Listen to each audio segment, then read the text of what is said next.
Meus queridos e amados irmãos em Cristo, estamos gravando a segunda parte do nosso vídeo sobre aquele tema: quem são os supostos irmãos de Jesus que a Bíblia nos apresenta, né? Se de fato Maria teve ou não teve outros filhos. Em Mateus capítulo 13, versículo 55, que nos traz, já até li esse texto no vídeo passado, que nos traz os dados de 4 irmãos de Jesus. Vamos lá. Não ele, o filho do carpinteiro? Não se chama a mãe dele Maria e seus irmãos Tiago, José, Judas e Simão? Esta aqui é a passagem bíblica. Só gostaria de lembrar que a Bíblia nunca fala dos filhos, de Maria, mas fala os irmãos de Jesus, que nós sempre interpretamos como os parentes de Jesus, supostos primos ou parentes próximos ali de Jesus. Lembrando que a Sagrada Escritura, o Evangelho de Lucas, por exemplo, ele nos traz dados importantes da família de Nazaré.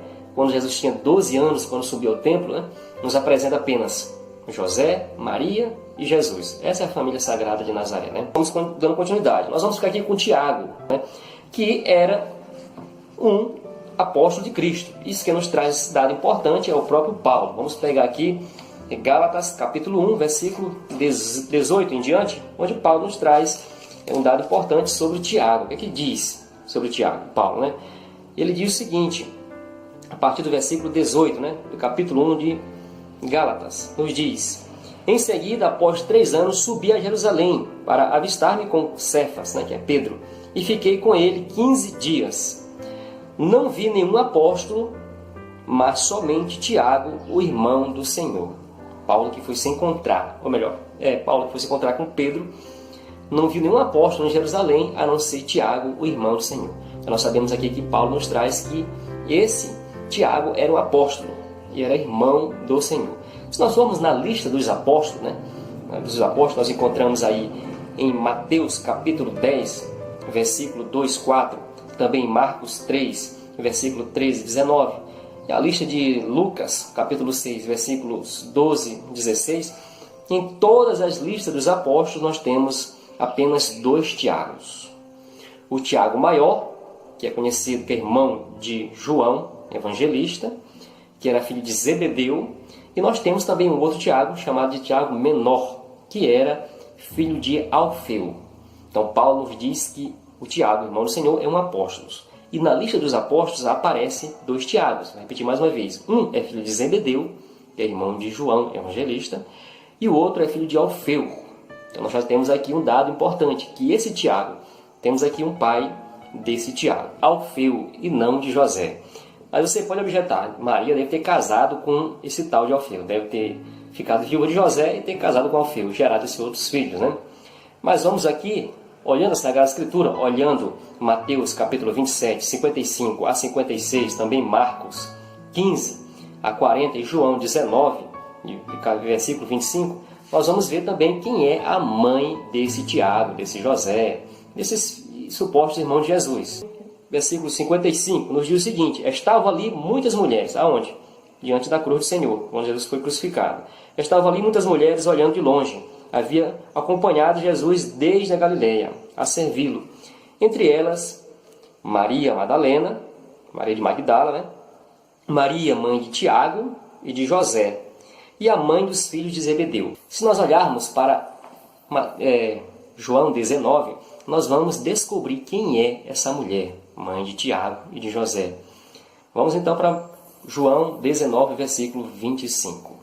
Perto da cruz de Jesus permaneceu de pé sua mãe, aqui fala da mãe de Jesus, Maria, a irmã de sua mãe, Maria, mulher de Cleofas, e Maria Madalena.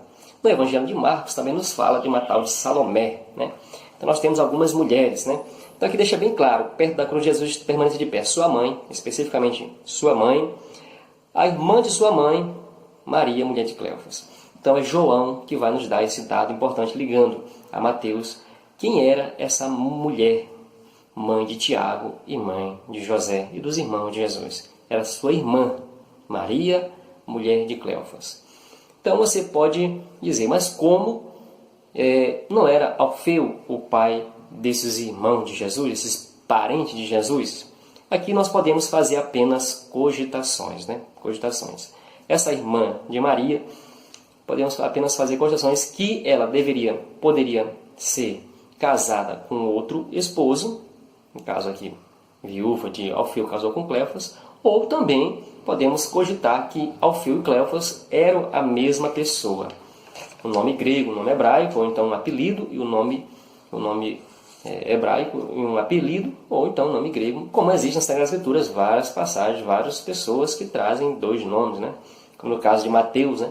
Que era conhecido também como Levi, Tiago, que tinha um apelido de Boanerges, que foi o próprio Cristo que deu esse título para ele, chamado Filho de Trovão.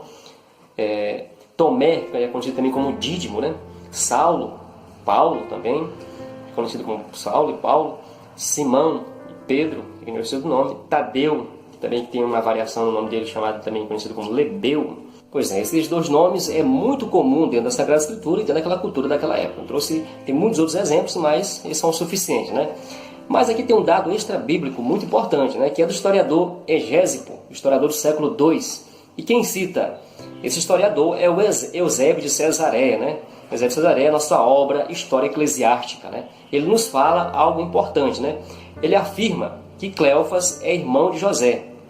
Eusébio de Cesareia citando o Egésipo, historiador do século II, onde Egésipo falava que José era irmão de Cleofas, né?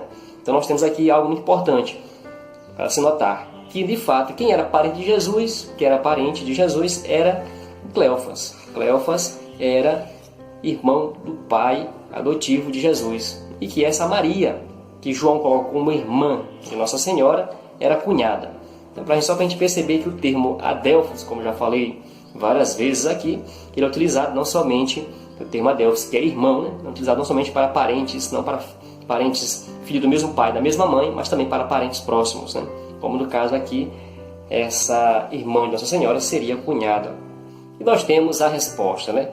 Esses supostos irmãos de Jesus não são filhos de Maria e de José, mas a própria Bíblia, a própria Sagrada Escritura nos traz esses dados importantes. Não é Maria e nem José, mas o tal do Cleofas, também chamado de Alfeu, e a outra Maria, que é a irmã de Nossa Senhora. É muito simples, mas as pessoas costumam tirar os textos dos seus contextos ou não conhecer a Bíblia, conhece superficialmente a Bíblia e faz essa grande confusão, né? Mas a polêmica continua a polêmica.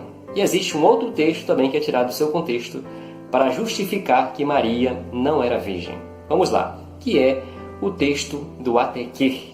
Vamos analisar esse texto de Mateus, capítulo 1, onde fala aquela grande dúvida, né, de José, que o anjo Gabriel apareceu a José em sonho. José que tinha dúvida em receber Maria como esposa, porque ela apareceu grávida. E o anjo diz a José em sonho: não temas em receber Maria como tua esposa, porque o que vai nascer dela vem do Espírito Santo. Eu vou ler a partir daqui do versículo 23 do capítulo 1 de Mateus. E o seguinte: eis que a virgem conceberá e dará luz a um filho, e o chamarão com o nome de Emanuel, o que significa Deus conosco, né? José, ao despertar do sono, agiu conforme o anjo do Senhor lhe ordenara, e recebeu em casa sua mulher. Mas não a conheceu, aqui que vem a grande confusão, não a conheceu até que ela deu à luz ao filho, e ele o chamou com o nome de Jesus. Esse aqui é o texto da confusão, esse até que, esse termo grego, né? Esse termo Eus-ur, ele é um termo muito utilizado nas Sagradas Escrituras. Os evangélicos interpretam, tirando o seu contexto, que José conheceu Maria, quer dizer, teve relações sexuais com Maria depois que ela deu à luz. É desconhecer a Sagrada Escritura, desconhecer os termos bíblicos, desconhecer a própria língua que foi escrita, o grego, né? Porque esse termo é muito utilizado dentro da Sagrada Escritura desde o Antigo Testamento também, e não significa que depois que José teve relações com Maria. Eu vou trazer muitos textos aqui para a gente compreender melhor. Aqui, primeiro, nós vamos analisar o texto. O que é que, de fato, a intenção do agiógrafo, né? Que o Mateus, né, o escritor sagrado, fala com relação a esse texto. Então, os evangélicos, eles fazem uma extrapolação do texto, dizendo que depois que José teve relação sexual. Mas qual é a grande intenção do texto? Essa que é a pergunta. A grande intenção do texto qual é? É falar que José teve relações sexuais com Maria? É falar da vida íntima do casal? Claro que não. A intenção do texto é falar que Jesus nasceu por obra do Espírito Santo. Essa é a fundamentação do texto. Esse é o objetivo do texto.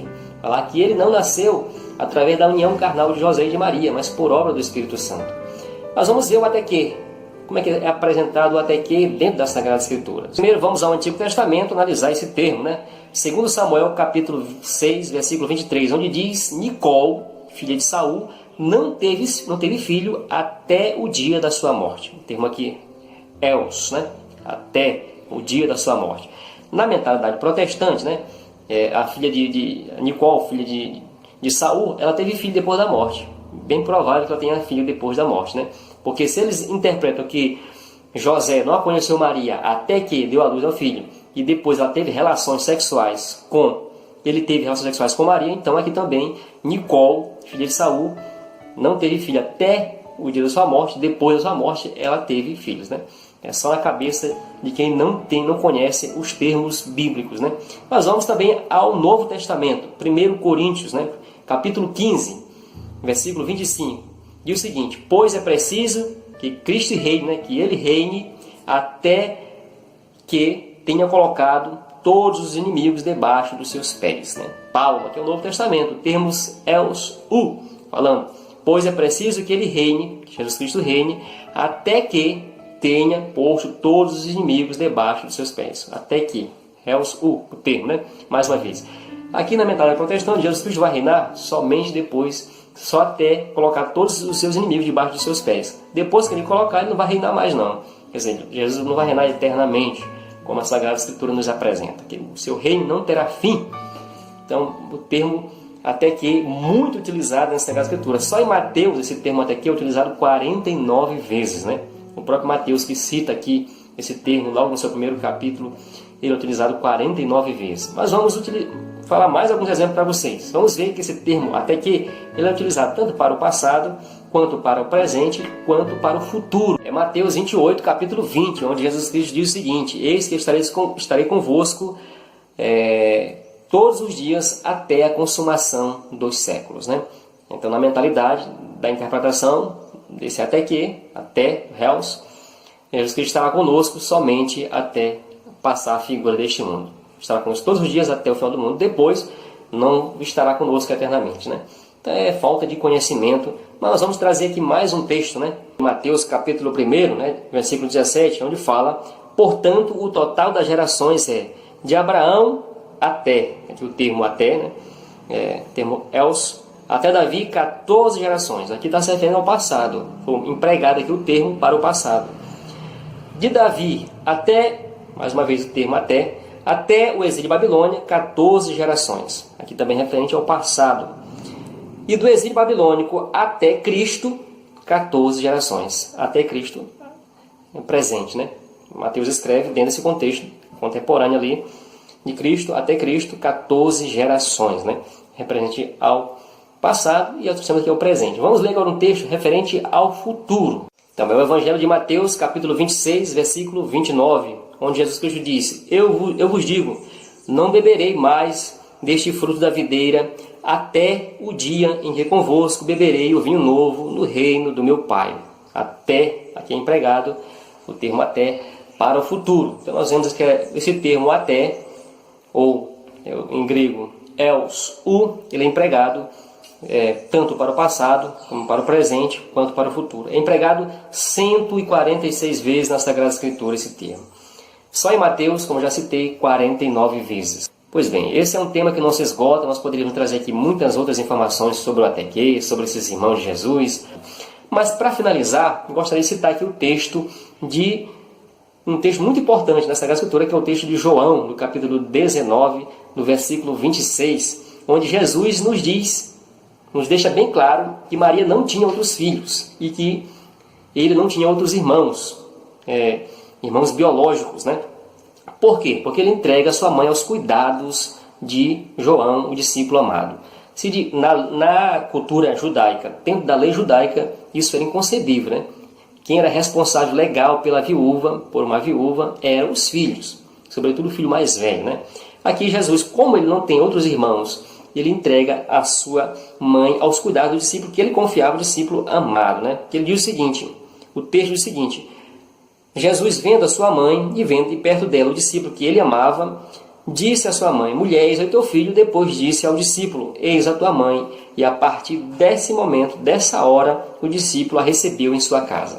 Esse texto está em perfeita harmonia com a tradição da igreja, que nos diz que João cuidou de fato de Nossa Senhora. Tem vários textos da Patrícia que fala Até o nosso próximo vídeo. Um grande abraço. Fique na paz do nosso Senhor Jesus Cristo.